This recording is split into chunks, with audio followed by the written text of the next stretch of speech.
Hi everyone, in this video you'll learn everything you need to know for choosing your first beginner electric guitar. This is Rina and you're watching Band Forward. If you like guitars like that, you will probably like to go with an S-type of guitar. S stands for Stratocaster, which is a trademark of Fender guitars. And Fender has a cheaper brand named Squier. Definitely have a look at them. If your taste goes more into that direction, this is a design from Gibson guitars, have a look at Epiphone, which is the cheaper company from Gibson. You will find all the original Gibson designs from Epiphone, and same goes for Fender and Squier. If you want something more modern, please have a look at Ibanez. They make really nice instruments as well for cheap. It doesn't matter what kind of wood your guitar has or what color it has, as long as you like it, and even the sound is not the top priority at the moment. You want to pick something that you really like and enjoy looking at, and even more, play it. And on top of that, every larger music store has its own house brand where you can buy guitars and even basses from. And these are usually copies of these standard types too. And maybe have a look at these too, if there's something you like, because they usually are cheap and not the worst from, build quality perspective. Have a look at this guitar. You can see right away that this guitar is sitting here on my leg, and there's a huge bum over here. And you can see it tends to move to that side. And this is a matter of taste. I personally hate P-type guitars for that reason. They're just too blotchy on that side. And for me, a guitar has to sit here. So this is something you want to have a look at. Let's take the other one, the Strat type, for comparison. It moves more to the neck direction. So these guitars feel really different when you just balance them on your leg and play while sitting. So I personally don't mind that I have to hold the neck upwards a slight bit. It's absolutely okay for me. But on the other hand, if I were to push the neck down because there's too much weight on that side, that would annoy me. So you have to find out for yourself. And easiest thing is, of course, to get into a store and try it out. But if you are in lockdown or something like that, maybe just pick out a style you really like and try to get comfortable with it. The second thing is, with the ergonomics of the body, of course, is how does it feel while you're standing? Let's try that out. As you can see here, a Strat type just stays the way it is. This is no special strap, it's just a plastic strap. It's nothing that would keep it from moving. So I can adjust the angle of my guitar to my taste, and it's fine, it stays there. And Strats are a little bit thinner, so they are lighter than P-type guitars. And another thing from ergonomics is, when I play the strings, will I hit into some fancy electronic things? This is annoying. This is not good.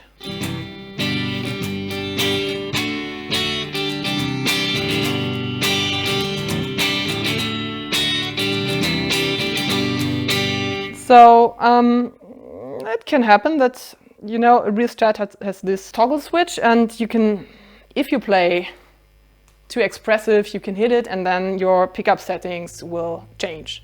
It's not a big deal, but you have to keep in mind, you have to find out what annoys you most from controls. So if this is not good for you, and if you are someone who absolutely will hit that toggle switch, maybe a Teletype is more your thing, where this toggle switch moves in this direction. Just keep that in mind. Try out and find out who you are as a guitarist. Let's try the other one. Larger strap. This one is angle adjustment-wise fine as well. Okay, this is a leather strap. Let's maybe use the other direction so we can see how it does on the sliding leather. You see, still doesn't move, because the S-type and the P-type are really well thought out guitars for the gigging musician. So professional musicians usually don't sit when they are having gigs. So this is really something you can take to a concert and feel good.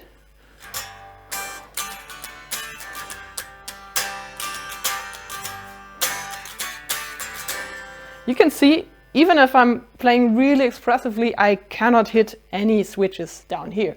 This is a big plus. But on the other hand, there's usually a little bigger toggle switch. This one broke off by someone else playing this guitar. So when you raise your hand, sometimes you can hit it and again have this problem. So in my opinion, some of the easiest guitars to play are guitars like the Tele or the SG, which is from Gibson as well, and Epiphone makes some very good ones as well. And you see they have a switch right here. You won't hit it, and yeah, you're fine. But this is a lot heavier than the other one, so watch out for that too, because you don't want to have shoulder pain and things like that. And another very important aspect of ergonomics is the neck. Everyone has a different hand, and therefore everyone has their dream neck or their neck where they can really play comfortably. It's the combination of the frets. Frets are these tiny things. What does a fret do? Why are there frets? So if I move my finger here, the note is the same as when I move it here. There are different types of frets: low frets, medium frets, jumbo frets, and my personal favorite, medium jumbo frets. They are easier to bend and easier to push your fingers down. But you will have to have a look at your own nail and finger construction. Okay, let's take a look at my fingers, for example. My nails are smaller than the finger. You can see there's some flesh sticking up there. If you have a finger like that, take medium jumbo frets and you're fine. If your nail is higher up than your finger, you should probably get a lower fret, like low to medium, something there. This is more comfortable because if you have larger nails than your finger is, you run the risk of getting the string between your finger and the nail. And this is very, very nasty. For most of us, medium jumbo frets will do just fine. Take these. Now, the fretboard. It's a top piece of wood that is glued on the whole neck. And there are a few differences. The first difference is the fingerboard radius. Gibson or Gibson type guitars have more flat fretboard radiuses, and this is something I really like.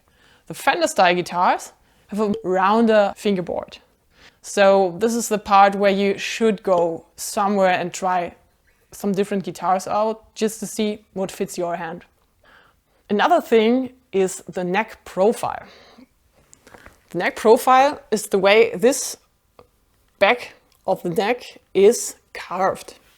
And there are different types, like the C or the D or modern C or whatever. You can see them here, and you see that some of them are bigger than others. So if you like to have really a big chunk of wood in your hand, then go with a D. It would be better for your hand.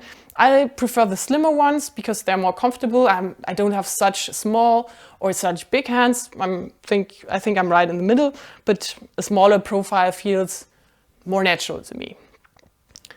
But you will instantly notice when you pick up a guitar and just place your hand on here if you like it or not. And then you should play some chords, some open chords, some brace.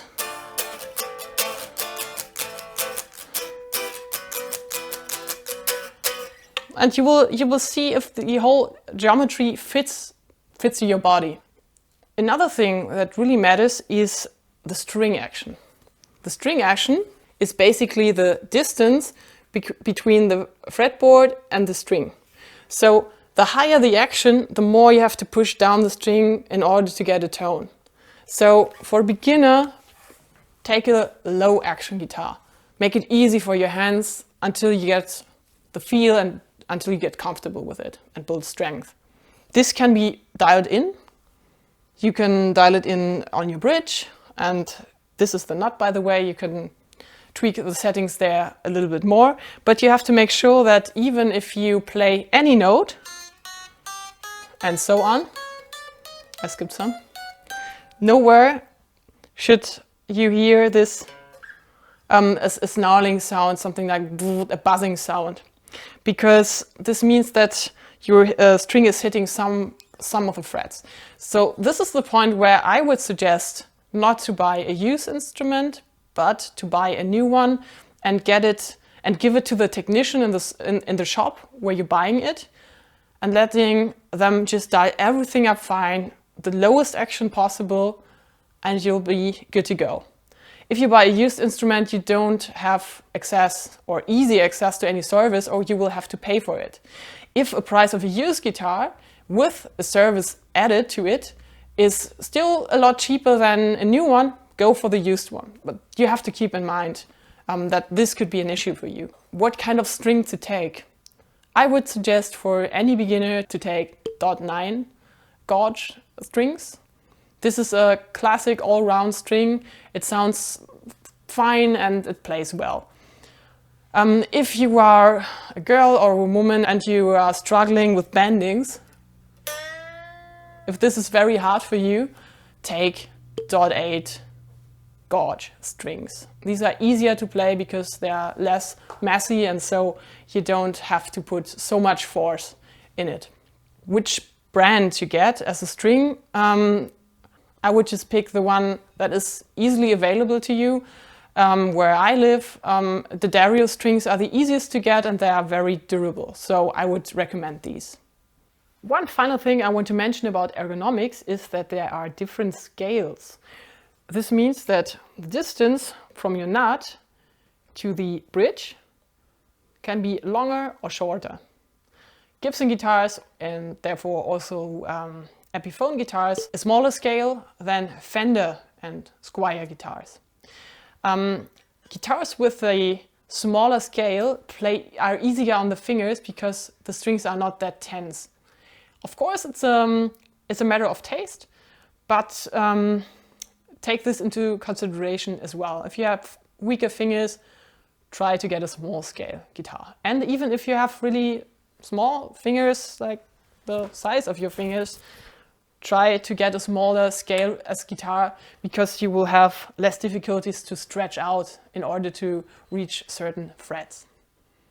How do you as a beginner can differentiate between a good and a bad instrument? It's not that complicated as you might think. The first thing is, when you take the guitar on your lap in the store, you do this and see if there are any of the fret wires plunking out and hurting your hand. If that's the case, in a store guitar, take another one. If that's the case with a guitar you bought online and you have no other choice, you're living on an island and shipping back would be a huge hassle, you can fix this. But you shouldn't buy a guitar that has this problem if you are in the store. The second thing is the durability of the neck. When you take the guitar again in your lap, you put your arm right here on the back of the body. It should stay here at your chest, and you should touch it here with your pinky and do that. It shouldn't be more flexible than that. This is a pretty sturdy neck. It's an older one. It's really good, well made. But even with more modern necks, it shouldn't be more than that. This is the most I can do. Yeah, okay. Don't crack it. Don't break it. Yeah, look out for that, because there are woods that are way too soft for being on a guitar. The next thing would be the bridge position. When you look at the guitar like that, you can see that the strings align here with the whole neck, and here as well.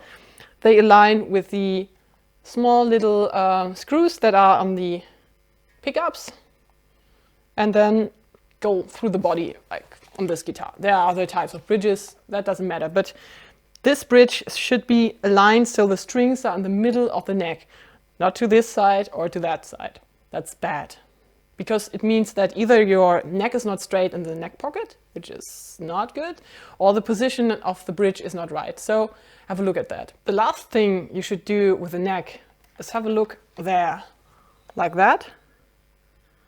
And you can see when you do that if it is straight, because if it's making weird little twistings, that's not good. Don't buy that guitar. If the neck is more like this or like that, this means that the tuss rod is a huge metal bar inside the neck, has to be adjusted. That's okay. Give it to a technician in the store and say, oh, that looks not dialed in correctly, please fix it. And then try it again. Adjusting a tuss rod can take some days until the wood has moved a little bit. Another thing is tuning stability. Tuning stability depends on three things. The quality of the tuners. If you have a tremolo bridge, so what's a tremolo? A tremolo is a system, it's a special kind of bridge where you can either push or pull, sometimes both, your a metal bar, and it manipulates the string tension. And these things, as you can imagine, changing the string tension is what you do when you're tuning, or when your guitar gets out of tune, the string tension is not right. This. And there are some fixes to that. The easiest thing is to just ignore the tremolo and put a piece of wood behind it so it cannot move. That will be fine. If the tremolo is causing tuning problems, you can fix something here with the saddle, because sometimes the strings, when you push and pull with the tremolo, cannot move in this or that direction because they are not, the nut is not slinky enough. There's an easy hack. I will show you in a later video. So please make sure, if you like this kind of content, to subscribe. Thanks. And apart from tremolo systems, it is very unlikely that a solid bridge like that, for instance, will do anything to your tuning. It is more something in this area that causes the problem. So a bad tuner is not particularly a tuner that doesn't hold the string tension correctly. It's more, a bad tuner for me is more something there where you cannot dial in the tuning so well. It makes little jumps when you turn it. It doesn't turn so smoothly. That's a bad tuner. But when it comes to tuning problems, it's usually not the tuner itself that suddenly is winding in a direction when you pull the string. I have never seen that, actually. It's more likely that the string itself isn't wound correctly in the tuner. And if you want me to do a video about how to put strings on a guitar the correct way, or one of the correct ways, the easiest way where you have a good tuning, please let me know in the comments. I think there's a lot of discussion out there about how cheap or expensive a beginner's instrument should be. My first electric guitar cost €100.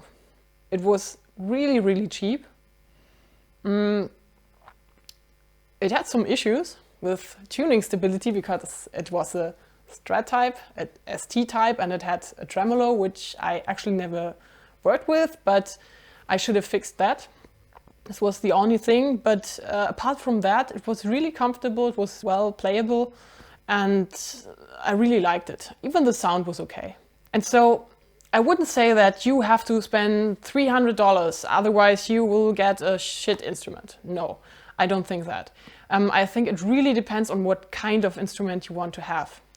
As you can see, this S-Type guitar, this is a slab of wood. You can see it's straight here, nothing here, nothing else here, which is a big difference in contrast to the Les Paul. You can see that it has something like a belly here.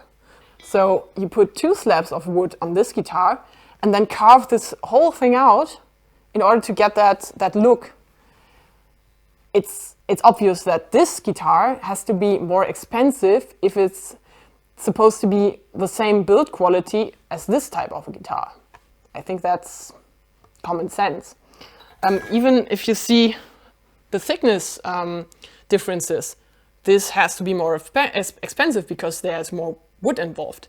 Then, if I turn around, you can see this metal plate and the screws. That means the neck is a bolt-on connection. Here you see no such thing. This means the neck is glued inside a special pocket in the body. This is more expensive. So in order to determine the cheapest price you should pay for an instrument, you should really think about the construction work they put in. If you want an instrument with really beautiful wood, it's going to be more expensive. So as a beginner, I would recommend you to buy a guitar with a solid paint on it, because cheaper guitars are built from multiple pieces of wood that are glued together. And I personally don't like the look of these different pieces just glued together when it's a transparent finish. It's not that beautiful. If you don't mind, go for it. Buy something with translucent colors. This is just my recommendation on that topic. Maybe you want to put a sticker on it. It's easier with a guitar like that than with a nice that is showing wood. So the cheapest guitar construction-wise would be the Fender Telecaster type of guitar. So a Tele type or a T-type is really just a slab of wood with a neck bolted on it. The Strat, or the ST type, has this little carving here. This is more expensive because the machine has to route on it again. But still, in my opinion, there's a huge difference of build quality when it comes to cheap guitars nowadays in comparison to the guitars we had 20 years ago.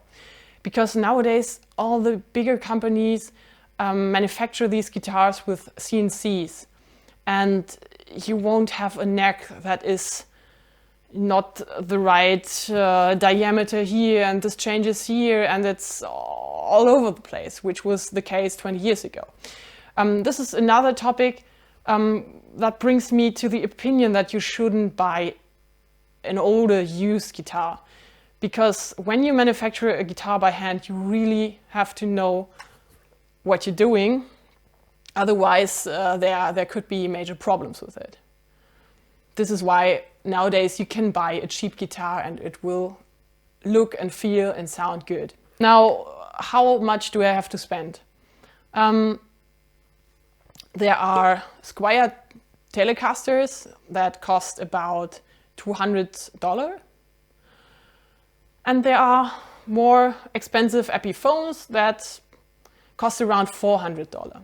I would suggest you to look into that range guitar and really think about how expensive the manufacturing might have been, and so make your choice reasonable. Does the wood matter? No, it doesn't. It looks different, and that's all. Because this is an electric guitar, it's not an acoustical instrument. The most sound influencing things will be the electronics, the pickup, and the bridge, if you will, and maybe the nut a little bit, but I think that's arguable as well. If you look online, you will find tons of descriptions of what kind of sound one or the other wood has, but trust me, you have pickups, you have electronics, you have an amplifier, you have things. No one will hear the difference between a maple body and, I don't know, an alder body. You won't hear a difference. So don't waste your time on selecting a wood if it's for sonic reasons. If you like a certain type of look from the wood, go for it, absolutely. What kind of fretboard wood should you choose? This is, I think, quite easy. This, for example, is a maple fretboard, which has a brighter color, So one thing of taste. But these are a little more difficult to take care of because they have a finish on them. And this would be a rosewood fretboard. This is not finished in any way. This is just the wood. This is easier to take care of because you just take some special fretboard, lemon oil or a conditioner, and just rub that oily thing on the wood and it's fine, it's good. The difficulty is that nowadays rosewood is more like a rare wood species, so you can't just find it on any guitar.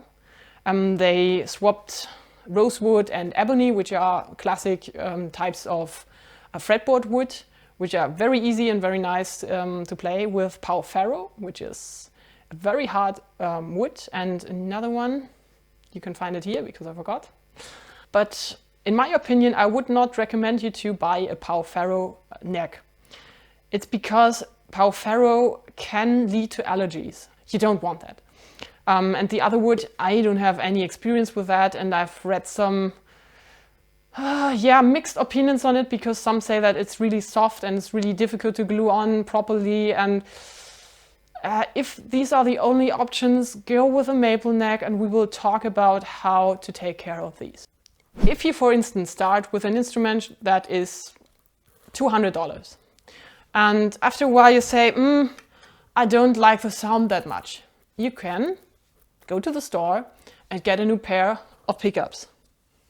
Because these sound different than these on the other guitar. Because these are encapsulated by metal and they dampen the highs a little bit, and the other is more open as a sound.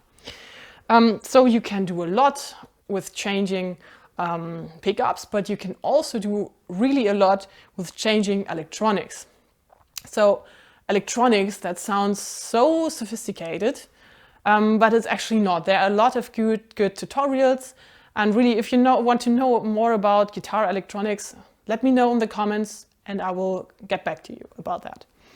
I would suggest, if you got a really cheap instrument and the tuners are difficult to handle, get some new tuners. You will find for any guitar tuners that will fit. You won't have to deal with woodworking at all or something like that. Just screw the old ones out and get the new ones in. Easy. If your guitar sometimes tends to fall out on these guitar pins, get yourself some security locks. You won't have this problem again, ever. Now, I don't have a particular classic guitar except for the Les Paul here to show in comparison. We will do that in another video, but I wanted to show you a little bit what to look out for a sound, or what to listen out for. So let's get into it. You finally have the instrument you like the looks of and the ergonomics are fine, plugged into an amplifier. What do? First, just try some open strumming. How does it feel?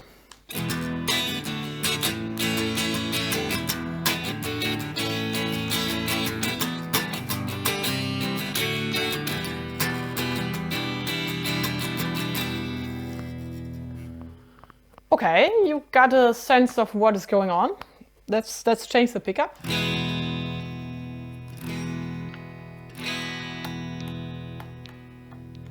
Okay, so we already noticed that in this guitar, when I just use the toggle switch to toggle between one pickup, two pickups, and again one, it makes a lot of difference. There are some guitars where you can do what you want, it doesn't sound any different. Because the electronics are not good, or the pickups are not good, or not really dialed in.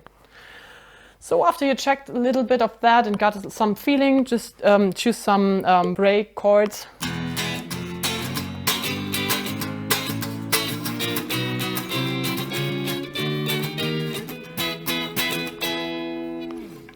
And you will get a sense there if suddenly in some position the sound changes completely, or the bass is falling off or something like that. Just listen out for things like that.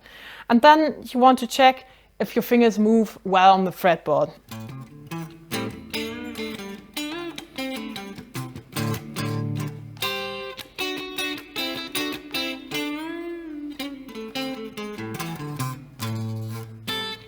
So as you can notice, this neck profile or the fingerboard radius, this is not for me. and the frets are really, really low. So I have a lot of difficulties playing on that guitar. So this will sound different.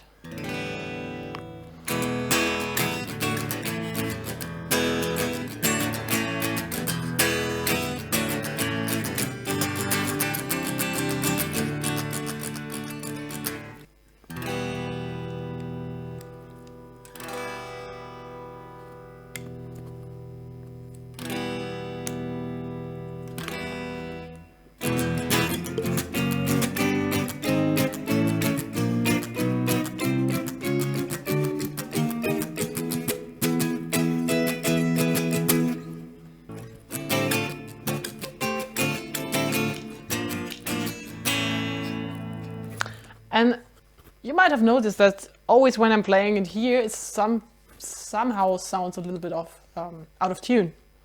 That may be because the string gauge is so heavy, and it makes me, and the whole neck profile makes me pull the strings more than I should be doing. Pull them down. So as you can hear, this is how it should be done. And this is how I tend to do it, because everything is not working for my hand. I think you can hear it. And yeah, watch out for things like that. Of course, if you're a beginner, you will do that bending that a little bit more. So don't be frustrated when you try out new guitars. But listen out, if there's a guitar where you have that less, then this is the right choice for you. So I hope that answered all your questions. I hope that you find that helpful. If so, please consider subscribing. I would be very happy for that, because this is my first video on this channel. And if you have other questions, don't hesitate to let me know in the comments. Thank you very much, and see you next week. Bye.